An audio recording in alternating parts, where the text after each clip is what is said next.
वो बहुत ही ज्यादा खूबसूरत और मासूम सी और कम उम्र लड़की थी, जिसे मैंने एक रात के लिए कम पैसे से खरीदा हुआ था। इसकी मासूमियत और इसकी कम उम्री और इसकी जसामत को देखकर मैं अपने आप पर काबू न पा सका था। मुझे इसे कोई फर्क नहीं पड़ता था कि इसकी उम्र कम है। मेरी तो बस एक ही ख्वाहिश थी कि मैं इसे किसी भी तरह पाना चाहता था। मुझे तो बस इससे अपनी ज़रूरत पूरी करनी थी। वो चिल्लाती रही, रोती रही और मेरी शिद्दतें बर्दाश्त करती रही, फिर भी मैंने इस पर रहम नहीं किया और पूरी रात इसके साथ। मैं एक अमीर बाप का बेटा था, हमारे जूतों का कारोबार था, मेरा नाम जुनैद था। इतनी सारी दौलत होने की वजह से मैं बुरी आदत का आदी बन चुका था। मैं अपने माँ बाप से छुपकर जुआ खेलना, शराब पीना और बुरी सोहबतों का आदी बन चुका था। ये बुरी आदतें करके ही मुझे कुछ सुकून मिलता था। मुझे तो कोई रोकने टोकने वाला भी नहीं था, क्योंकि मेरे वालिदैन मुझ पर बहुत भरोसा करते थे और मैं जितना चाहता इतने पैसे खर्च कर सकता था। मुझे कोई लिमिट भी नहीं थी। मेरे जेब में पैसों की गड्डियां रहती थी।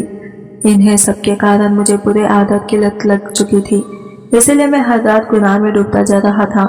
अगर मैं ये जब तक गुनाह न करता, मुझे नींद भी नहीं आती थी। मैं अक्सर गलत जगह पर जाकर अपनी ख्वाहिशों और ज़रूरतों को पूरी करता था। हैरत तो मुझे इस बात से थी कि मेरे ख़ानदान वालों को मेरे बारे में कुछ भी पता नहीं था कि मैं गलत कामों में मुलविस हो चुका हूँ, जबकि मेरे वालिद 5 वक्त नमाज और इबादतगार आदमी थे।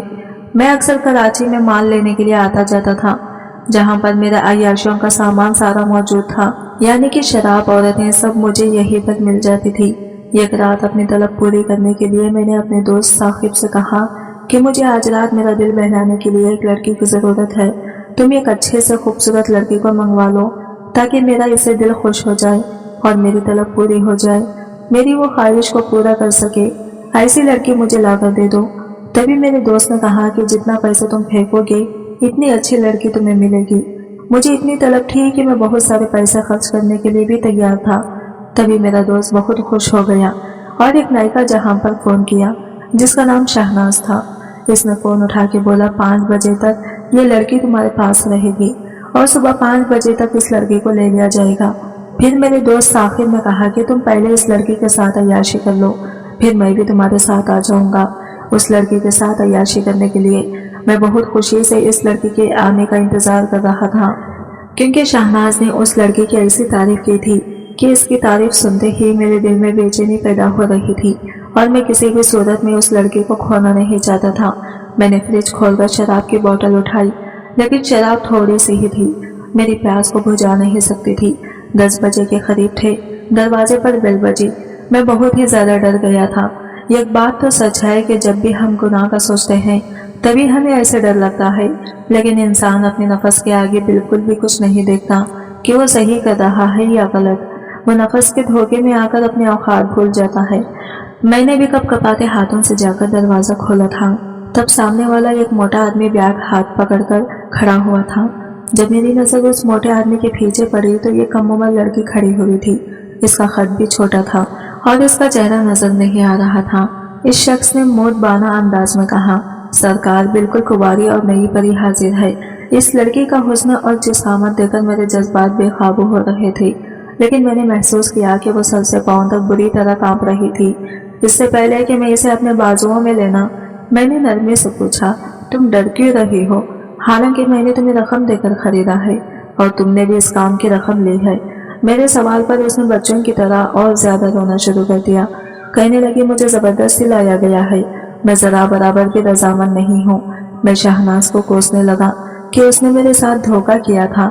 उसने मुझसे एडवांस में बड़ी रकम ली थी और जवान लड़की की बजाय ये कम उम्र बच्ची भेज दी थी। अचानक उस लड़की ने रोते हुए मेरे पाँव पकड़ लिए और इल्तिजा करने लगी, खुदा के लिए भाई मुझे हाथ न लगाए, मैं एक लावारिस, यतीम और मिस्किन लड़की हूँ। मैंने कहा, अरे पगली, वो तुझे मेरे हाथों बेच गया है, लेकिन फिक्र ना कर, मैं तुम्हारे साथ खरीदा हुआ माल जैसा सुलूक नहीं करूँगा।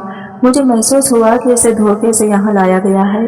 मैंने दिल में कहा कि अगर आज मैंने इसकी इज्जत पायान मरा दी तो यह हमेशा मुझ जैसे बेशुमार शैतानों के हाथों बर्बाद होती रहेगी, लेकिन अगर आज मैंने इसे छोड़ दिया तो शायद ये पाकीज़ा जिंदगी गुजार सके। वो इल्तिजा करते हुए बोली, भाई खुदा के वास्ते मुझे यहाँ से भगा दें। मैंने खुद से कहा, मुझे इस लड़की से क्या मतलब, मुझे तो अपना काम निकालना है। मैंने इसे भारी रकम अदा करके खरीदा था, तो फिर क्यों मैं अपनी जान को खतरे में डालूं। लेकिन वो लड़की मुसलसल रोई जा रही थी। इसकी बेबसी मुझे अंदर से बेचैन कर रही थी। इसकी इल्तिजाएं और जज्बाती बातें मेरे दिल को हिला रही थी। जब मैंने इसके बाजू पर टीके के निशानात देखे तो पूछा, ये क्या है? इसने कहा कि आंटी कहती है, आयशू तुम बहुत कमजोर हो गई हो, इसलिए मुझे ताकत के टीके लगाती हैं। मैंने हैरत से कहा, अरे बेवकूफ, ये ताकत के नहीं बल्कि निस्वानी हुस्न के टीके लगाती हैं, जिसके बाद इंसान का जिस्म सुन्न हो जाता है। जी भाई, मुझे भी लगता है कि मेरा दिमाग ठीक से काम नहीं कर रहा। जब मुझे यहाँ लाया गया तो इसने 2 टीके लगाए थे। अब मेरे दिमाग में सोचों का हुजूम था। मैं शुक्र अदा कर रहा था कि शराब कम पीने की वजह से मेरा दिमाग अभी भी काम कर रहा था। पहला सवाल जो मेरे जहन में आया वो ये था कि अगर मैंने इसे भगा दिया तो ये कहाँ जाएगी। हो सकता है कोई और मेरी तरह का शैतान इसे अपने हवस का शिकार बना ले, और अगर साकिब को पता चला कि मैंने इस पर तरस खाकर छोड़ दिया तो फहाशी के अड्डे के गुंडे और शाहनाज मुझे जिंदा नहीं छोड़ेंगे। मेरे अंदर मुख्तलिफ सवालात और ख्यालात की कशमकश जारी थी। एक तरफ मेरा नफस मुझे मजबूर कर रहा था कि मैं अपनी रकम वसूल करूं और इसकी जिस्मानी हुस्न से लिज्जत हासिल करूं, जबकि दूसरी तरफ मेरा ज़मीर मुझे मुलामत कर रहा था कि ये मेरी छोटी बहन की उम्र की लड़की है, इस पर रहम करो। मेरे सोचों में कशमकश जारी थी कि अचानक इसने फिर से कहा, भाई मुझे छोड़ दें, आपको मुझसे क्या मिलेगा। मैंने इसे डांटते हुए कहा, चुप कर। वो सहम कर दीवार के साथ चिपक गई। फिर कुछ सोचने के बाद मैंने फैसला किया कि मुझे अपने नफस के शैतान को काबू में रखना चाहिए। मैं फौरन उठा और लड़के से कहा, यहाँ से फौरन चली जाओ, जहाँ दिल चाहे भाग जाओ, मैं तुम्हें आज़ाद कर रहा हूँ। वो हैरान होकर मेरी तरफ देखने लगी, जैसे इसे यकीन न आ रहा हो। मैंने कहा, जल्दी करो वरना मेरा इरादा बदल जाएगा। फिर मैंने 5000 का नोट इसके हाथ में रखते हुए कहा, जल्दी से भागो और जिस तरफ से रोशनी आ रही हो इस तरफ निकल जाओ। आयशा के जाने के बाद मैं बेड पर गिरकर सोचने लगा कि मैंने साकिब को क्या जवाब देना है। तकरीबन आधे घंटे बाद साकिब शराब की बोतल लिए कमरे में दाखिल हुआ और मुझे अकेला देखकर हैरान रह गया। इसने फौरन पूछा, जुनेद वो लड़की कहाँ है? मैंने कहा, यार बहुत बुरा हुआ। मैं जैसे ही वॉशरूम में गया वो बाहर से दरवाज़ा लॉक करके भाग गई। साकिब की आंखें फटी की फटी रह गई और शराब की बोतल इसके हाथ से गिरकर चूर-चूर हो गई। साकिब ने कहा, ये तुम कैसे कह सकते हो? मार दिया तुमने। अब जो हमारे साथ होगा इसका हम दोनों तस्वुर भी नहीं कर सकते। परेशानी से इसकी हालत गैर होने लगी थी। साकिब ने कहा, चलो इसे ढूंढे, वो कब भागी थी? जैसे ही तुम आए थे 5 मिनट बाद जब मैं वॉशरूम में हाजत को गया, वो कमरे को बाहर से लॉक करके भाग गई। कमरा लॉक होने की वजह से मैं इसे रोक न सका। मैंने तुम्हें फ़ोन भी किया लेकिन तुम्हारा कोई जवाब नहीं आया और शहनाज का नंबर मेरे पास था नहीं। इस गुफ्तगू के दौरान मेरा दिल जोर जोर से धड़क रहा था। बेशुमार अंदेशे मुझे बेचैन कर रहे थे। मैंने खुद को ज़हनी तौर पर आने वाले बुरे हालात के लिए तैयार करने की कोशिश की। ठीक 5 बजे वही मोटा शख्स आया जो लड़की को छोड़कर गया था। वो जल्दी में था। इसने फौरन कहा, लड़की कहाँ है? मैंने गुस्से से कहा, तुमने मेरे साथ धोखा किया है। लड़की तो कमरे को बाहर से लॉक करके भाग गई है। इसने कहा, जनाब मजाक ना करें, इसे फौरन निकालें।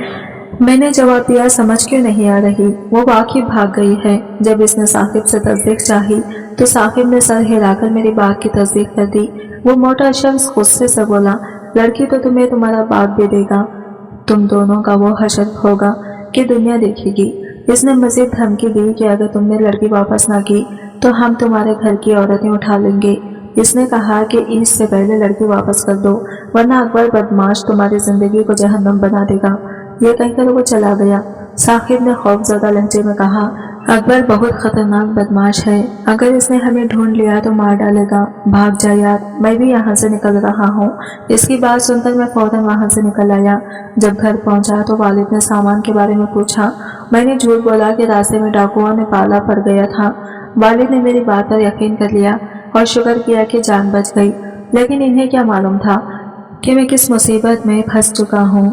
अगले 7 दिन सुकून से गुजरे, लेकिन फिर एक दिन हमारी दुकान की मुलाजिमा ने घबराए हुए आकर बताया कि दुकान पर साकिब और इसके साथ 2 गुंडे आए थे और एक तेज तरार औरत भी इनके साथ थी। मैं फौरन दुकान की तरफ रवाना हुआ जहां हुजूम लगा हुआ था। जब मैं दुकान में दाखिल हुआ तो साकिब और वो गुंडे वहां मौजूद थे। साकिब ने फौरन इशारा करते हुए कहा, यही वो शख्स है जिसने आयशू को भगाया था। अब्बा ने हैरत से मुझे पूछा, बेटा ये आयशू कौन है? मैंने घबराकर कहा, साकिब ये क्या कह रहा है? इस पर एक गुंडे ने कहा, वही लड़की जिसे तुमने फ्लैट में बुलाया था। शहनाज ने आंसू बहाते हुए कहा, यह शख्स बड़े साहब की यतीम बच्ची का आशिक था। जब बड़े साहब फ्रांस मुंतकिल हुए तो आयशू का आर्जी तौर पर मेरे पास छोड़ गए थे। इस जालिम शख्स ने ना जाने कैसे इस बच्ची को अपने इश्क के जाल में फंसा लिया और फिर फ्लैट में बुलाकर भगा दिया। फिर इसने मुझे धमकी दी कि अगर लड़की वापस न की तो वो मुझे और मेरे खानदान को सबक सिखाएगी। इस वक्त वो लोग तो चले गए, लेकिन अब्बू ने अपने कुछ तजुर्बाकार जानने वालों को मशवरे के लिए बुलाया। एक बुजुर्ग ने मुझे एक तरफ ले जाकर समझाया, बेटा सच बता दो ताकि हम मामलों को समझ सकें और इसका हल निकाल सकें। मैं सच बोलने में हिचकिचा रहा था, लेकिन फिर अब्बू के एक दोस्त ने कहा, बेटा शर्माओ नहीं, पहले ही हमारी बहुत बदनामी हो चुकी है, अब मजीद रुसवाई से बचने के लिए सच बताओ। आखिरकार मैंने सच बता दिया और वो सारी सूरत हाल बयान की जिसमें आयशा को फ्लैट से भगाया था। अब्बू ने मेरी बात सुनते ही रोकर अपना सर पकड़ लिया। बाकी लोग भी हक्के भक्के रह गए। शाम को शहनाज और इसके गुंडों के साथ डील हुई। उन्होंने आयशा के अवूज पहले 5 लाख का मुतालबा किया, लेकिन बड़ी बहस के बाद 2.5 लाख पर राजी हो गई। इसके बाद अब्बू ने मुझे ना सिर्फ अपने जायदाद और दुकान से बल्कि घर से भी निकाल दिया। मेरी इज्जत मिट्टी में मिल गई और मैं जमाने भर की ठोकरें खाता रहा। आखिरकार एक दोस्त की मदद से मैंने कमीशन पर टैक्सी चलाना शुरू कर दी और अब मैं एक किराए के मकान में जिंदगी गुजार रहा हूँ। वक्त गुजरता गया और जब मैं तकरीबन 35 साल का हो चुका था, एक दिन शहर के अमीर इलाके में टैक्सी में बैठा सवारियों का इंतजार कर रहा था। अचानक एक बूढ़ा शख्स आया और बोला, बेटा मुझे एयरपोर्ट जाना है और एक सवारी को कुछ दूर खोटी से लेना है। मैंने सोचा कि अमीर इलाकों के लोग अच्छा किराया दे देते हैं, इसलिए फौरन राजी हो गया। हम एक बड़ी कोठी के सामने पहुंचे और बूढ़े शख्स ने कहा, बेटा जरा रुको, मैं अभी आता हूँ। मैं गाड़ी से बाहर निकलकर इंतजार करने लगा। कुछ देर बाद बूढ़ा शख्स एक जदीद और खूबसूरत लड़की के साथ बाहर आया। इसके पीछे एक बूढ़ी औरत और चंद मुलाजमीन भी थे। लड़की ने सबको अलविदा कहा और बूढ़ी औरत ने इसके सर पर हाथ फेरते हुए कहा, बेटी यूके पहुंचते ही फोन करना। मैंने शीशे से देखा, वो लड़की मुझे बार बार देख रही थी, जैसे मुझे पहचानने की कोशिश कर रही हो। मेरी यादें ढंढला चुकी थी, लेकिन फिर अचानक याद आया, ये तो आयशू है। मेरे दिल में खुशी और हैरत की मिली जुली कैफियत थी। आयशू ने मुझे पहचानते हुए फौरन पूछा, भाई आप जूतों का कारोबार करते थे ना? मैंने मुस्कुराकर जवाब दिया, हाँ बिल्कुल। इसके साथ बैठे बुजुर्ग ने हैरानी से पूछा, आयशू तुम इन्हें कैसे जानती हो? आयशा ने मुख्तसर जवाब दिया, हमने एक बार इनकी दुकान से जूते खरीदे थे।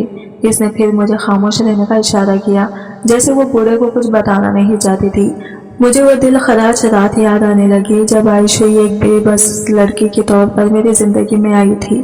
बूढ़े शख्स ने ऊँघते हुए दवाइयों का जिक्र किया और आयशा ने नरमी से जवाब दिया, बाबा जैसा मैंने लिखा है वैसा ही दवाइयाँ ले। मैंने हैरत से पूछा, आयशा तुम डॉक्टर बन गई हो? इसने मुस्कुराते हुए कहा, जी हाँ, आपकी दुआओं से। उस लम्हे मेरी आंखों में खुशी के आंसू थे, लेकिन उस बुजुर्ग की मौजूदगी में वो कुछ और कहना चाहती थी, मगर रुक गई। फिर आयशा ने अचानक पूछा, भाई आप तो जूतों का काम करते थे, अब टैक्सी क्यों चला रहे हैं?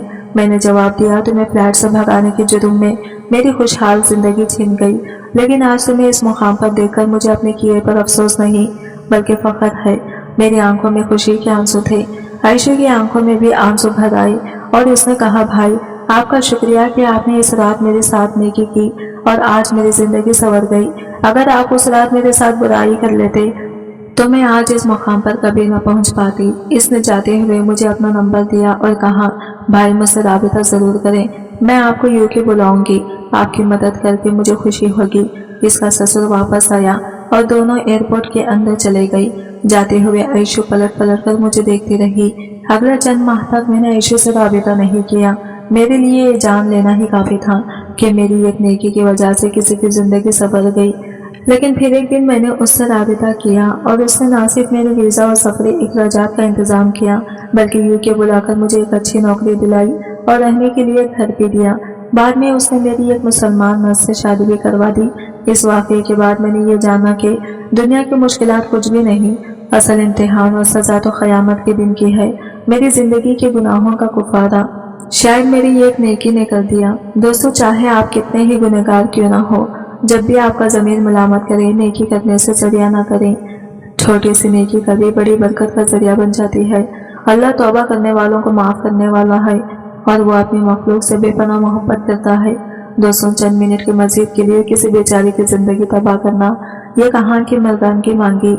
इस बात में है कि निकाह के काम को आम किया जाए और अपनी तमाम तर ज़रूरियात सीधे तरीके से पूरी की जाए। वैसे आपको कहानी कैसी लगी कमेंट में लाजमी बताएं और वीडियो अच्छा लगा है तो लाइक शेयर ज़रूर कीजिएगा और चैनल को सब्सक्राइब करें फ्रेंड्स। मिलते हैं अगले वीडियो के साथ, तब तक के लिए बाय बाय, टेक केयर, अल्लाह हाफिज़।